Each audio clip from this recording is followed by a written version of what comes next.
Fala galera, beleza? Terminou a rodada do Boxing Day na Inglaterra, rodada de número 19 na Premier League, com a vitória do Wolverhampton para cima do Manchester City por 3-2 de virada nesta sexta-feira. Aliás, sobre este formato de análise, acho que dá para fazer mais aqui no canal. Eu costumo falar sobre um jogo ou sobre um time especificamente.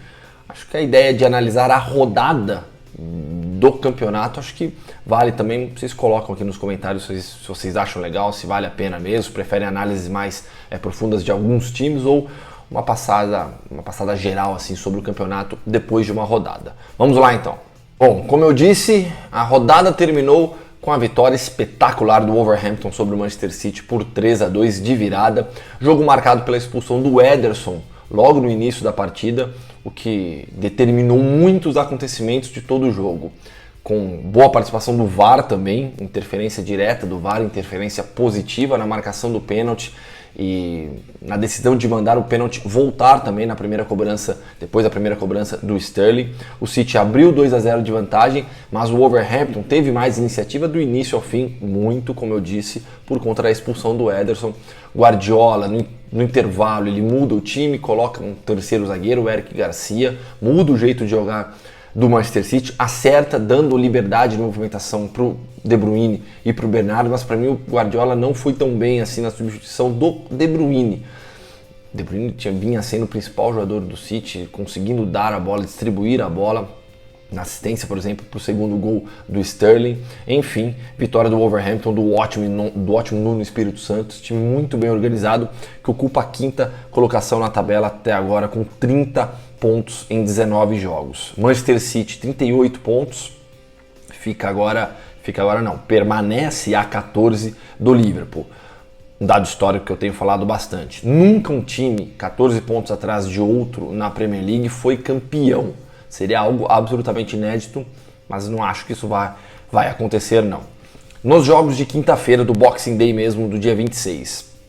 Tottenham 2, Brighton 1. Eu trabalhei inclusive na transmissão dessa partida na ESPN. Primeiro tempo bem ruim do Tottenham, muito irregular ainda sob o comando do José Mourinho. O Brighton mereceu a vantagem na primeira etapa, a grande atuação do Aaron Moy, carequinha australiano, gosto muito desse jogador. O time executou melhor a sua proposta de jogo. Brighton com uma linha de 5 defensores, marcando muito forte, poupou alguns jogadores, inclusive. Pega o Bournemouth amanhã não, né? Não sei quem está vendo o vídeo, né? Então tem que falar de maneira atemporal. Pega o Bournemouth na próxima rodada da Premier League, já nesse final de semana. E aí a opção foi por privilegiar essa partida, por isso alguns dos principais jogadores ficaram de fora. O Trossard, por exemplo, meia belga. No segundo tempo, o Tottenham melhorou bastante, principalmente com as entradas do Lo Celso e do Eriksen, melhorando a qualidade no meio campo, a qualidade no passe, e aí o time virou com gols do Harry Kane e também do Dele Alli, que tem sido o principal jogador da era Mourinho. Lembrando que o Tottenham esteve sem o Son, cumpriu o primeiro jogo dos 3 que ele tem a cumprir de suspensão por conta da expulsão. Bournemouth 1, Arsenal 1, estreia do Mikel Arteta como treinador. E aí é difícil a gente analisar o que esperar do Arsenal nessa temporada, porque quando você contrata alguém como o Arteta para ser o seu técnico, primeiro, você está dando a oportunidade a ele de iniciar a carreira de treinador. Uma pessoa com enorme conhecimento, que estava trabalhando com Pep Guardiola, ou seja, você quer uma ideia clara de jogo no Arsenal, mas aposta em alguém que vai começar a carreira de treinador. O Arteta até fez já algumas alterações, você percebe algumas ideias de valorização da posse de bola, triangulações, mas é muito pouco ainda, um jogo só, empate fora de casa com o Bournemouth em 1-1, o Ozil foi titular, o Guendouzi saiu do time, por exemplo, mas a gente vai precisar de mais tempo ainda para entender realmente o que vai ser do Arteta no Arsenal. É uma aposta, é um risco altíssimo e o Arsenal precisa entender que nesta temporada não dá para esperar tanto assim do Arteta e do Arsenal. Vamos ver o que será. Fato é, Ceballos para mim tem que ser titular nessa equipe. Seguindo, Aston Villa 1, Norwich 0. Vitória importantíssima do Aston Villa nessa luta contra o rebaixamento. O Norwich muito mal nas últimas rodadas também. Aston Villa que marcou o gol, seu gol foi marcado pelo Rui Hane, em grande jogada do Jack Grealish, que vem sendo um dos principais jogadores da Premier League. E um lance que chamou atenção nessa partida também, o Wesley e o Douglas Luiz foram titulares mais uma vez.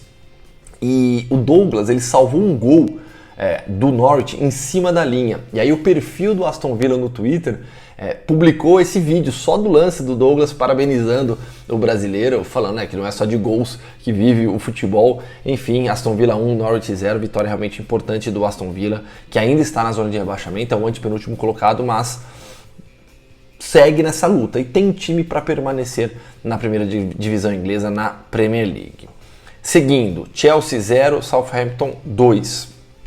Nos últimos 7 jogos, contando todas as competições, o Chelsea alterna derrota, vitória, derrota, vitória, derrota, vitória, derrota. É impressionante como esse time não consegue uma sequência de 2 bons resultados há muito tempo sob o comando do Frank Lampard, que mais uma vez mandou os jovens a campo, é um fator que colabora para essa análise da irregularidade do time. Então teve lá de novo o Abraham, que tem sido a referência ofensiva da equipe, o Tomori na zaga, aliás, de novo 3 zagueiros, repetiu a estratégia que teve contra o Tottenham, desta vez não deu tão certo assim, o Southampton se aproveitou. Time muito bem comandado pelo Ralf Hasenhüttl, o treinador austríaco, que foi mantido no cargo mesmo depois daquela derrota, aquela goleada humilhante sofrida por Manchester City. E o time, em outros resultados ruins, teve bom rendimento, e é nisso que a diretoria apostou, no rendimento que se via em campo, e não apenas nos resultados, e agora começa a colher os bons resultados também do trabalho do Hasenhüttl. 3 vitórias nas últimas 5 rodadas para o Southampton, que saiu da zona de rebaixamento e começa a abrir um pouco de vantagem. Crystal Palace 2, West Ham 1. Palace de ótimo rendimento como visitante, conseguiu uma vitória importante em casa sobre o West Ham do Manuel Pellegrini, que hoje é o primeiro na lista na bolsa de apostas de técnicos que serão demitidos até o final da temporada. Depois das quedas do Marco Silva e do Unai Emery, sobra para o Manuel Pellegrini nesse primeiro lugar. Realmente o rendimento do West Ham tem sido bem ruim nesses últimos jogos. Conseguiu resultados improváveis até em algum momento do campeonato, mas vem muito mal. E o Crystal Palace do Roy Hodgson conquistando essa vitória com um golaço do Jordan Ayew. Vale a pena você procurar por esse gol espetacular, o gol da vitória marcado aos 45 minutos do segundo tempo. Mais uma estreia de técnico. Foi uma rodada bastante importante na história desta Premier League, dessa temporada da Premier League. Everton 1, Burnley 0, estreia do Carlo Ancelotti. Tenho dito que há 2 formas gerais de se ver Carlo Ancelotti no Everton. Uma, menos otimista.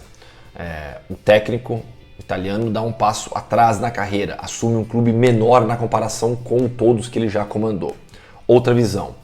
O Everton dá um passo à frente na tentativa de recuperar o seu tamanho histórico na Inglaterra, de voltar a competir com os grandes do país ao contratar um técnico como Carlo Ancelotti. Eu faço parte da segunda linha de análise. Eu vejo o Carlo Ancelotti como um técnico ainda capaz de promover, de fazer um ótimo trabalho no melhor campeonato nacional de clubes na Premier League. Vitória do Everton por 1-0, mudou algumas coisas também, linha de 5 defensores também, o Seamus Coleman fazendo o lado direito da defesa, na linha de 3 zagueiros, o Sid B foi o lateral pela direita, Sigurdsson de novo como meia central, Bernard tendo liberdade como meia avançado, Richarlison à frente com Dominic Calvert-Lewin, enfim, o Everton que todo mundo sabe que não tem time para lutar contra o rebaixamento, tem time para lutar na parte de cima da tabela. Vamos ver se encaixa agora com Carlo Ancelotti.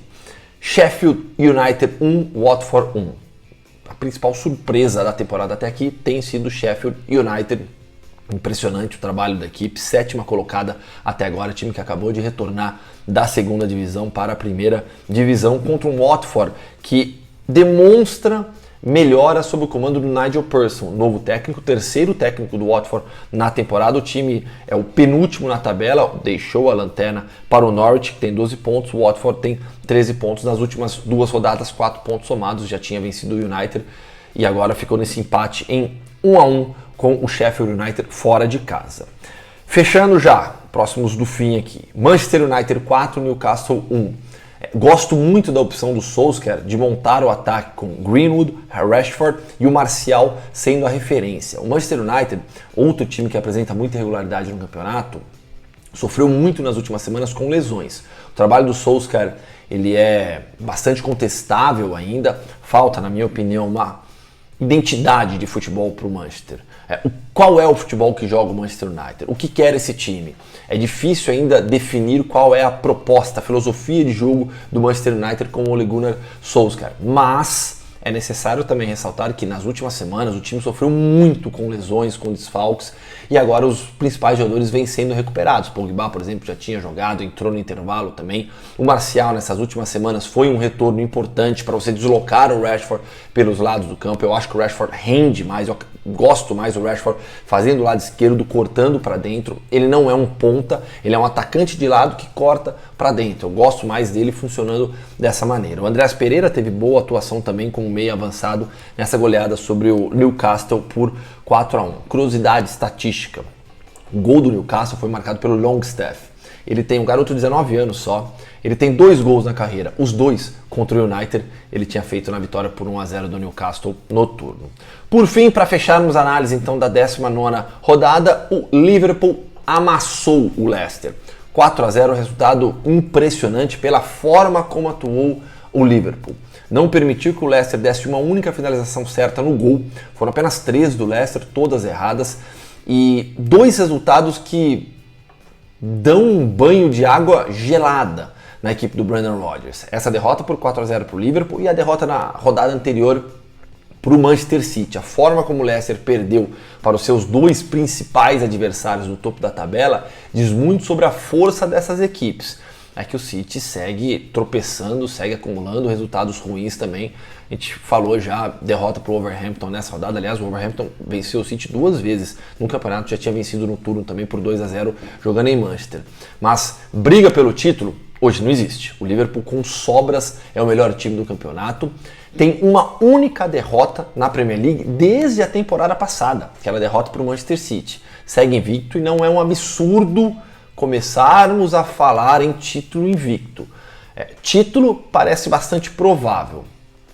Não consigo imaginar o Liverpool tendo uma queda de rendimento no segundo turno que faça com que Leicester ou Manchester City, que são os 2 principais concorrentes hoje, ultrapassem os Reds. Mas acho que a gente pode ter uma discussão mais ampla sobre invencibilidade. Conseguirá o Liverpool repetir o feito do Arsenal? Enfim, veremos isso no segundo turno. O fato é que tem muito campeonato pela frente, mas o Liverpool é com sobras o melhor time e vem recuperando seus jogadores também.